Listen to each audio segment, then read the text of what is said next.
Hi, it's Martin here from The Leak Professionals, and this is one of our short videos with really useful tips on sorting out leaks on buildings. This is how to do water spray testing, and it's very useful for builders, home handy persons, anyone who's trying to sort out water getting into a building.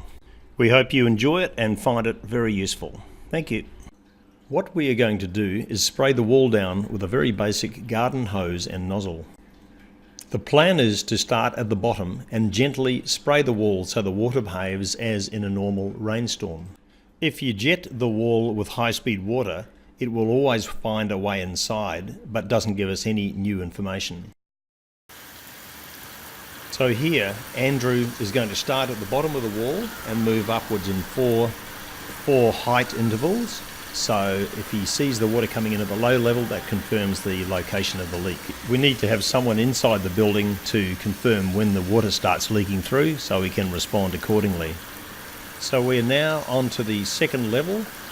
The first level didn't show any water coming through at all. The second level is starting to wet the wall up at this stage. Here we are on level 3 of the spray test. When we first inspected this wall, we could see absolutely no signs of places where water could get in. So it will be very interesting to see what these tests finally tell us. Level 4, Andrew's still spraying the water in a downward direction so that it doesn't spray up under eaves and ledges and make the wall leak. So that brings us to the end of the testing. And what we have found is that on the level number 2, there was water started to run downstairs, and after carefully inspecting the joint in the cladding, we have found that there is a break in the sealant, either silicone or polyurethane, which is letting water into the building and which now needs to be repaired.